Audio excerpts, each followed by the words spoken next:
Hi viewers, நேற்று வீடியோவில் வாகீசர் தான் திருநாவுக்கரசர் பூமிக்கு வந்தாருன்னு பார்த்துருந்தோம். இன்னைக்கு அதோட தொடர்ச்சியை பார்க்கலாம். திருநாவுக்கரசர் பூலோகத்துக்கு வந்த ஆண்டு 578வது ஆண்டு. இவர் திருமுனைப்பாடியில் இருக்கிற திருவாமூர்ல தான் பிறந்தார். இவரோட அப்பா பேரு புகழனார், அம்மா பேரு மாதனியார். இவருக்கு கூட பிறந்தவங்க அக்கா மட்டும்தான். அவங்க பேரு திலகவதியார். இவங்களும் 63 நாயன்மார்கள்ல ஒருத்தங்க தான். இவருக்கு இவங்க அப்பா அம்மா வச்ச பேரு மருளீக்கியார். இவங்களோட அக்காவுக்கு கலிப்ப நாயனார் கூட திருமணம் பேசப்பட்டிருந்தது. அந்த சமயத்துல கலிப்ப நாயனார் ஒரு போருக்கு போக வேண்டியதா இருந்தது. அந்த போர் முடியறதுக்குள்ள இவங்க தந்தை இருக்கிற மாதிரி சூழ்நிலை ஆயிடுது. தாயும் உடன்கட்டை ஏறிடுறாங்க.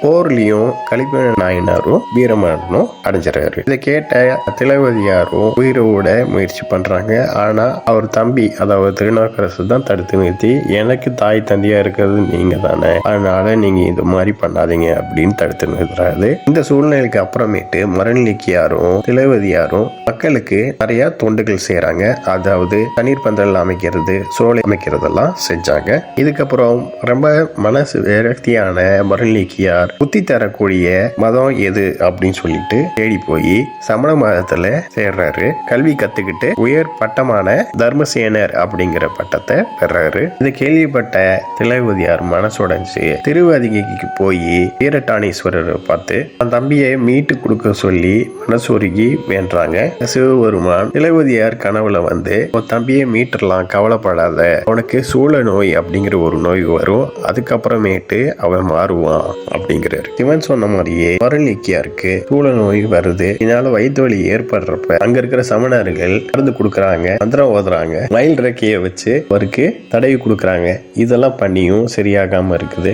மரணிலிக்கியாரும் திலகவதியார்கிட்ட இந்த செய்தியை அனுப்புங்கன்னு சொல்லி இந்த செய்தி வந்து திலகவதியார்கிட்ட போகுது. அவங்க வந்து நான் அங்க வரமாட்டேன், அவனை வேணா இங்க வர சொல்லுங்கன்னு திலகவதியார் சொல்றாங்க. இதை கேட்ட அவரும் திலகவதியார் இருக்கிற இடத்துக்கு போறாரு. இப்ப திலகவதியாரை பார்க்க வந்த அவர் தம்பி மருளிக்கியார் திலகவதியார் காலில் விழுந்து மன்னிப்பு கேட்டு, எனக்கு ஒரே வழியா இருக்குது, ஏதோ வழி சொல்லுங்க சொல்றாரு. சொன்ன உடனே திலகவதியாரும் விபூதி எடுத்து ஓம் நம சிவாயன்னு சொல்லிட்டு பூசுறாங்க. பூசின உடனேயே மருளிக்கியாருக்கும் பதட்டம் கம்மியாகுது. இது மட்டும் இல்லாம அடுத்த நாள் காலம்புரை கோயிலுக்கு போறாங்க மருளிக்கியாரும் திலகவதியாரும். அங்க சிவனை பார்த்த உடனே இதுவரைக்கும் பாடாத மருளிக்கியார் சிவனை பார்த்த உடனே அவரையும் வந்து மனசு உருகி தன்னால பாட ஆரம்பிக்கிறாரு. மருளிக்கியார் கூற்றாயினுவாறு விளக்க கிளீர் அப்படிங்கிற பதிகத்தை பாடின உடனே சூழ நோய் மறைஞ்சிருச்சு. இது கேட்ட சிவபெருமான் மனசுருகி, தித்திக்கும் இல்ல, நீ என்னைய பத்தி பாடினதுனால இன்னையில இருந்து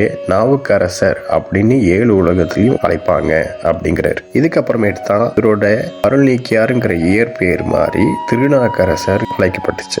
ஓகே வேர்ஸ், இதோட தொடர்ச்சியை நாளைக்கு பார்க்கலாம். சேனலை சப்ஸ்கிரைப் பண்ணுங்க அண்ட் பெல் பட்டனையும் பிரஸ் பண்ணுங்க, லைக் பண்ணுங்க, ஷேர் பண்ணுங்க. தேங்க்யூ.